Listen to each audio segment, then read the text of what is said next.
To find the gravitational acceleration at what latitude, it can be found using the position P, that we are getting the gravitational acceleration at position P, and the radius from the center, it is going to be r, and it is going to be capital R. So we have to find this acceleration at point P. Take this right angle triangle O dash P, आणि या ठिकाणी आपल्याला थीटाचा formula घ्यायचा आहे कॉसचा, साइनचा घ्यायचा नाही, कारण sign मध्ये ही ऑपोजिट साइड आपल्याला माहितच नाहीये, त्यामुळे आपण ऍडजस्टंट अपॉन हायपोटेन्यूज, आणि तुम्हाला ते कळायला हवं म्हणून मी इथे दिलंय ऍडजस्टंट अपॉन हायपोटेन्यूज. सांगा मग काय formula, cos theta is equal to adjacent कोण आहे स्मॉल r आणि हायपोटेन्यूज कोण आहे कॅपिटल R. क्लियर? आणि हा डिवाइडचा कुठे इकडे सांगा r ची व्हॅल्यू काय येईल, r is equal to r cos theta equation 1. हा डिवाइडचा मल्टिप्लाय गेला आणि लिहिताना सरळ लिहिला, नाही कळलं? हा काय हा इकडे डिवाइडचा सांगा पहिला ट्रायंगल घेऊन आपण साइन घेतला की कॉस घेतला, कॉसचा फॉर्म्युला ऍडजस्टंट अपॉन हायपोटेन्यूज, डिवाइडचा कुठे गेला मल्टिप्लाय, त्याच्यावर आपण r ची व्हॅल्यू काढली, ही छोटी रेडियस शोधून काढली, किती मिळाली ती r cos. आता आपल्याला मोठी रेडियस शोधायची आहे, त्यासाठी आपण दुसरा फॉर्म्युला घेणार आहोत. Okay, so let's talk about the another thing. त्यासाठी आपल्याला सेंट्रिपिटल ऍक्सेलरेशनचा एक फॉर्म्युला माहिती असला पाहिजे, जो मी तुम्हाला शिकवलाय r ओमेगा स्क्वेअर ऍक्सेलरेशनचा formula. So by the formula of acceleration a is equal to r omega square, equation number किती आला 2. तर हा तुझा फॉर्म्युला आहे पहिला, r is equal to r cos theta. तुझा formula acceleration what, a is equal to r omega square, आणि ही r ची व्हॅल्यू उचलून याच्यामध्ये पुट करायची. 1 ला पुट करायची कशात 2 मध्ये. सांगा मग काय होतं, 1 ला जर 2 मध्ये पुट केलं तर पुट इक्वेशन 1 इनटू काय 2. सांगा a is equal to r ची व्हॅल्यू सांगा r cos थीटा, आणि इथे कोण आहे omega square. Okay, this is equation number 3. आपण ग्रॅव्हिटेशनल ऍक्सेलरेशन कुठल्या पॉइंटचे काढतोय, लॅटिट्यूडचं. की आपल्याला पहिला फॉर्म्युला कळला रेडियसचा, दुसरा फॉर्म्युला कळला ऍक्सेलरेशनचा. ऍक्सेलरेशन का काढलं, कारण तेच ग्रॅव्हिटेशनल ऍक्सेलरेशन आहे, परंतु आपण फॉर्म्युला मात्र सेंट्रिपिटल ऍक्सेलरेशनचा घेतलेला आहे, आणि त्याच्या अकॉर्डिंगली आपलं पहिलं आन्सर आलं.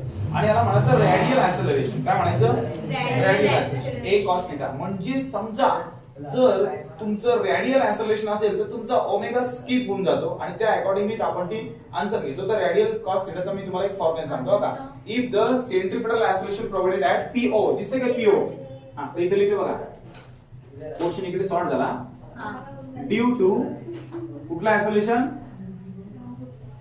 Centripetal acceleration. याच्यामध्ये नवीन ऍक्सेलरेशनचा फॉर्म्युला आहे सेंट्रिपिटल ऍक्सेलरेशनचा, त्याला आपण रेडियल ऍक्सेलरेशन म्हणतो. काय म्हणतो, का ही रेडियस आहे ना, आणि ही त्याची रेडियस छोटी, म्हणून आपण रेडियल ऍक्सेलरेशन काढणार. a च्या पुढे काय लिहिणार r. म्हणजे मगाशी हे जे ऍक्सेलरेशन होतं ना, हे दिसते का, हा जो फॉर्म्युला होता तो बेसिक छोट्या r साठीचा होता. आता आपण या रेडियल ऍक्सेलरेशनच्या पोझिशन p चा ऍक्सेलरेशन काढतोय, आणि त्याचा नवीन फॉर्म्युला आहे, तो पण फॉर्म्युला तुम्हाला सांगतो बघा, a cos थीटा. काय म्हणालो, a cos थीटा, आणि ही जी a ची व्हॅल्यू आले ती त्याच्यात पुट करायची. इक्वेशन नंबर 4 मध्ये पुट करायची. बोला, पुट इक्वेशन 3 इनटू काय 4. मग सांगा ar जसाच्या a ची व्हॅल्यू काय टाकणार, r cos theta omega square, आणि डॉट पुढे कोण आहे cos थीटा. हा कुठं आला कळला ना, कारण मी a ची व्हॅल्यू टाकली. cos थीटा जसाच्या. आता cos इंटू cos स्क्वेअर होणार, बरोबर आहे. मग सांगा उत्तर काय येईल, radial acceleration is equal to r, पुढे काय येईल cos स्क्वेअर थीटा, आणि डॉट काय ओमेगा, राईट ना. याला आपण ओमेगा आहे, cos इंटू cos स्क्वेअर झाला. इक्वेशन नंबर किती आलं, हे 5. हे आपलं रेडियल ऍक्सेलरेशन आलं. पण अजूनही आपलं फायनल आन्सर आलेलं नाही. आपल्याला ग्रॅव्हिटेशनल अट्रॅक्शन फोर्स काढायचे at the point P with mass m. P या पॉइंटला जर m नावाचा ऑब्जेक्ट ठेवला तर रेडियल पोझिशनला ग्रॅव्हिटेशनल ऍक्सेलरेशन किती असेल ते काढायचं आहे लॅटिट्यूडचं. मग अशा वेळी आपण P या पोझिशनचं मास किती कन्सिडर केलं, m.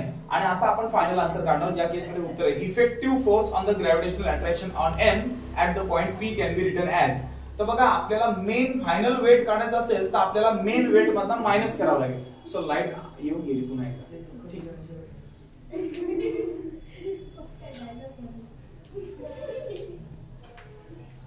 द फॉर्म्युला बघा काय सांगतो, mg डॅश. आता याची ग्रॅव्हिटेशनल ऍक्सेलरेशन काय आहे g डॅश, आणि याची काय आपली g. सिधी बात बेसिक. मग सांगायचं बघा, mg dash is equal to mg minus radial acceleration. हा तुमचा फॉर्म्युला बघा. आता काय mg म्हणजे acceleration, m mass into acceleration म्हणजे वेट. हा, आणि ओरिजिनल वेट मधून ऍक्सेलरेशन वजा होणार. का सांगा, जर समजा मी हा पेन घेतला आणि लिफ्ट मधून खाली आलो तर माझ्या मोशनमुळे मला पेन हलका वाटणार.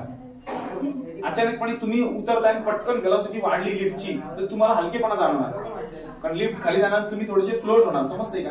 आता बघा मी हात जोरात खाली नेतो तर पेनाला फ्लोट वाटते. सिमिलरली तसंच की या केसमध्ये एमजी मधून जर ऍक्सेलरेशन काढून घेतलं तर तुम्हाला नवीन एमजी मिळतो. मग सांगा जरा या केसमध्ये या एस एर ची व्हॅल्यू काय टाकणार? ही टाकणार जी आहे r cos square theta omega square. इतकं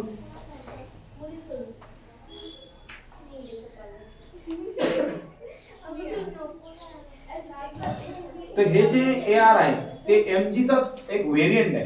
मग आता एमजी मधनं रेडियल ऍक्सेलरेशन आपल्याला मायनस करायचे, तो हा ऍक्सेलरेशन आहे. सांगा काय असतो फॉर्म्युला? एमजी, बरोबर ना? हा, मग एमजी म्हणजे एम ए ना, आठवते ना? हा, मग ए ची व्हॅल्यू काय इथं? R cos. मग समजा एम जसाच्या तसा आणि ए ची व्हॅल्यू ही टाकायची काय? r cos square theta omega square.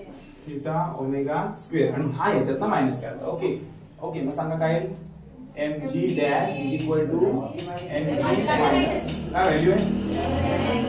r cos square theta omega square. या केस मध्ये m आणि m M सगळे कॅन्सल झाले, नाही लागणार. बल्ब लावावा लागेल. हा बल्ब खाली काढ. याच्यामध्ये कोण राहिला? g मायनस काय? r cos square theta dot काय? Omega square. आणि ही तुमची ग्रॅव्हिटेशनल ऍक्सिलरेशन कुठली आहे? ऍट लॅटिट्यूडची. एकदम कॉम्प्लिकेटेड आहे थोडंसं डेरिव्हेशन समजून घ्यायला. आणि इथून पुढे आपल्याला अजून ते कॅल्क्युलेट करायचं पण आहे दोन केस मध्ये. हा पहिली केस झाली आपली, दुसरी केस पण आहे. Cos square